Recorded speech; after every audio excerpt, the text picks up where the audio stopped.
نئے سال پر سب سے اہم سبق جو ہم سب کو سیکھنا ہے وہ کیا ہے کہ ہم کیا کریں؟ فَلَا تَظْلِمُوا فِيهِنَّ أَنفُسَكُمْ، گناہوں سے بچیں، اپنی جان پر ظلم نہ کریں گناہ کر کے. اور اسی طرح کس سے بچیں؟ دوسروں کی بے حرمتی سے، دوسروں کو بے آبرو کرنے سے. یعنی کوئی ایسا کام نہ کریں کہ جو اللہ کی ناراضگی کا سبب بنے، یا بندوں کے دل توڑنے کا سبب بنے، یا بندوں کو ناراض کرنے کا سبب بنے، رشتوں کو توڑنے کا سبب بنے. اللہ کی نافرمانی کے کاموں میں عام طور پر کیا کام ہوتے ہیں؟ فرائض سے غفلت، بدعات کا ارتکاب، ان کاموں کا کرنا جن سے اللہ نے روکا ہے، یعنی حرام کام، منکرات، ان تمام چیزوں کا ارتکاب. یہ کر کے انسان دراصل اپنی جان پہ ظلم کر رہا ہوتا ہے.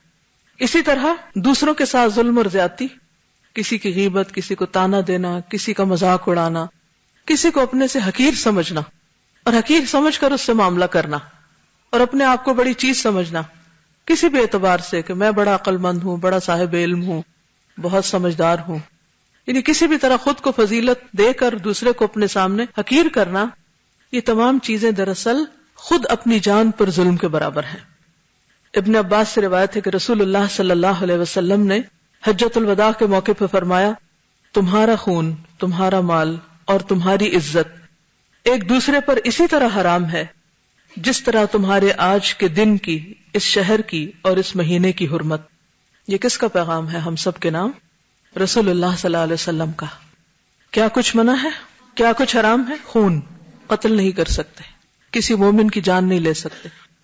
کیا ہم اہل پاکستان اللہ کے رسول صلی اللہ علیہ وسلم کے اس حکم کو جانتے ہیں؟ اگر جانتے ہیں تو کیا مانتے بھی ہیں؟ کسی بھی دن کا اخبار اٹھا کے دیکھ لیں، اگر وہ قتل کی خبر سے پاک ہو کسی نہ کسی انداز میں، چاہے وہ ذاتی رنجش ہو یا کوئی سیاسی رنجش ہو یا بغیر وجہ کے بھی بے گناہ لوگوں کی جان لینا. حالانکہ شرک کے بعد آپ دیکھیں انسانی جان لینا اور خصوصاً کسی مومن کی جان لینا بہت بڑا جرم ہے، کبیرہ گناہ ہے. تمام دنیا کے زوال سے بڑھ کر ہے ایک مومن کی جان لینا. جو ایک جان کو بچاتا ہے گویا وہ سب کی زندگی کا سبب بنتا ہے، اور جو ایک جان کو ختم کرتا ہے گویا وہ سب کو ختم کرتا ہے. انسانی جان کی حرمت بہت بڑی چیز ہے. اور جو شخص کسی کی جان لیتا ہے اس کی سزا کیا ہے؟ من قتل مؤمنا متعمدا فجزاؤہ جہنم خالدا فیہا. جو جان بوجھ کے، جانتے بوجھتے، ارادے کے ساتھ، نیت کے ساتھ کسی مومن کو قتل کرتا ہے وہ اپنے لیے آگ کماتا ہے. اس کی جزا، اس کا بدلہ جہنم ہے جس میں وہ ہمیشہ رہے گا. کوئی معمولی بات ہے؟ آج ہم کسی کی زندگی لے رہے ہیں اور یہ بھول جاتے ہیں کہ اپنے لیے کیا لے رہے ہیں، اس کے بدلے میں کیا کما رہے ہیں. یہ چھوٹی بات نہیں ہے. تو محرم الحرام کا پیغام کیا ہے کہ ہم لوگوں میں اس اویئرنس کو عام کریں، انسانی جان کی حرمت کا سبق عام کریں. دوسری چیز، تمہارا مال ایک دوسرے پہ حرام. اس سے کیا سبق ملتا ہے ہمیں؟ کیا چیز بنا ہے؟ چوری، غصب، ڈاکہ، رہزنی، کسی کی اجازت کے بغیر اس کے مال پہ ہاتھ ڈالنا، اس کی رضامندی کے بغیر اس کی کوئی چیز ہتھیا لینا.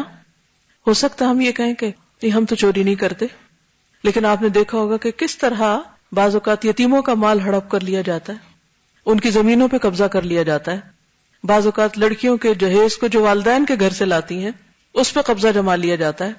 بعض اوقات شوہر حق کے مہر ادا نہیں کرتے، حالانکہ وہ عورت کا حق ہوتا ہے، اس کو ہڑپ کر جاتے ہیں. اسی طرح چھوٹی چھوٹی چیزیں چرانا، کسی کے بیگ سے کچھ نکال لینا.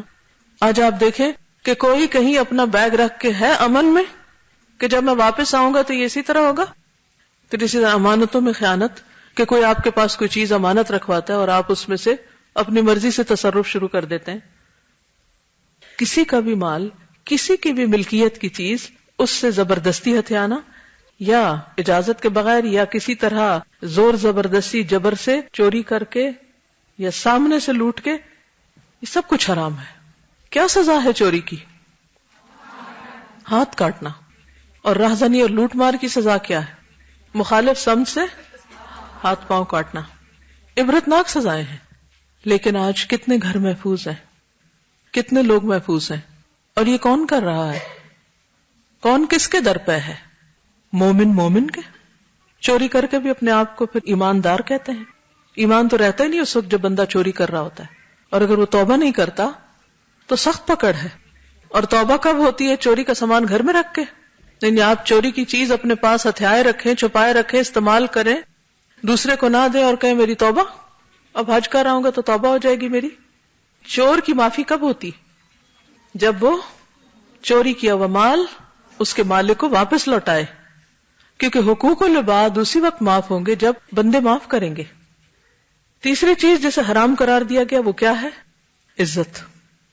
یہ کیسے پامال کی جاتی؟ کس کس طریقے سے؟ کیا کسی کی غیبت کرنا اس کی عزت پامال کرنا ہے؟ کسی کا مذاق اڑانا, کسی کو ذلیل کرنا, کسی بھی طرح کسی کی تحقیر کرنا؟ تو ہم سب کو اپنے ساتھ عہد کرنا ہے. کیا کہ ہم اپنی زبان, عمل اور رویے سے ہر ایسے کام سے بچیں گے جو دوسروں کے لیے اذیت اور تکلیف کا باعث بنے یا جس سے کسی کی دل آزاری ہو. ہمیں کسی کی دل آزاری نہیں کرنی. ہمیں کی بجائے بھی اگر آپ مجھے کہیں نا کہ مجھے کسی کی دل آزاری نہیں کرنی, کہیں بڑا بڑا لکھ کے سامنے لگا لیں, کیونکہ ہم ہر تھوڑی دیر کے بعد بھولے ہوئے ہوتے ہیں یہ سبق. تو ہر نئے سال میں ایک نئی عادت تو اختیار کرنی چاہیے نا, ایک غلط عادت تو چھوڑنی چاہیے اور اپنا محاسبہ خود کرنا چاہیے. پھر اسی طرح دیکھیے کہ عام لوگ تو عام لوگ, کیا ہم میں سے کسی کو یہ زیب دیتا ہے کہ وہ صحابہ کرام کے خلاف کوئی بات کرے؟ ہماری عزت بڑی ہے یا ان کی عزت؟ نبی صلی اللہ علیہ وسلم نے صحابہ کے بارے میں کیا فرمایا تھا؟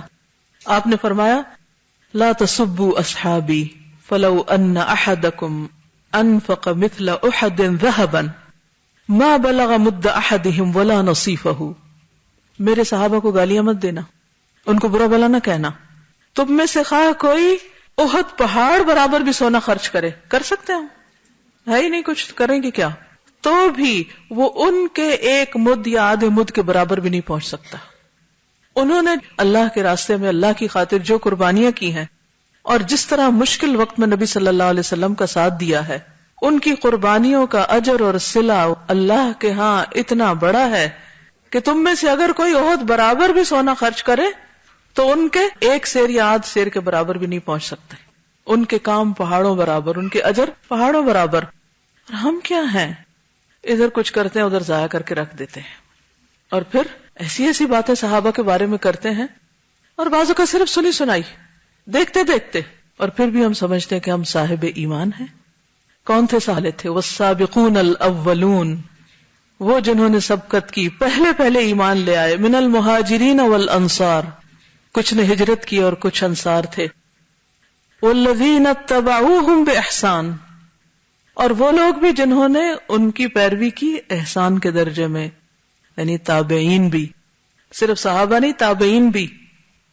ان کا مقام, ان کا درجہ, ان کی قربانیاں, اس کے صلے میں اللہ ان سے راضی ہو گیا اور وہ اللہ سے راضی ہیں. اور یہ عظیم الشان کامیابی ہے. ان کے لیے تو اللہ نے جنتیں تیار کی, وہ ہمیشہ کی نعمتوں میں ہیں, بلند درجے پائے ہوئے ہیں, اور ہم یہاں بیٹھ کر ان کے خلاف باتیں کر رہے ہیں. کیسے مسلمان ہیں ہم؟ ہمیں کوئی حق نہیں پہنچتا.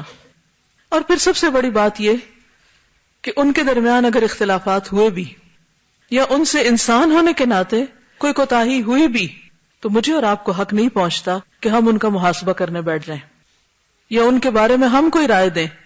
یہ نہ ہو کہ وہ تو اعلیٰ جنتوں میں پہنچے ہوئے اپنے اعمال کی وجہ سے, اللہ کی رحمتوں کی وجہ سے, اور ہم ایسی باتوں پر بحث مباحثے کریں کہ جس کی وجہ سے اللہ تعالیٰ کی ناراضگی ہو اور انسان اللہ کی رحمت سے دور ہو جائے.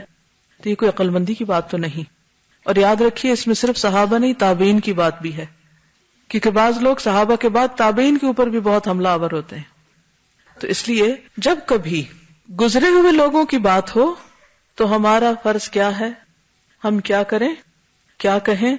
وہی جو قرآن نے ہمیں بتایا, تلک امۃ قد خلت لہا ما کسبت ولکم ما کسبتم ولا تسألون عما كانوا يعملون.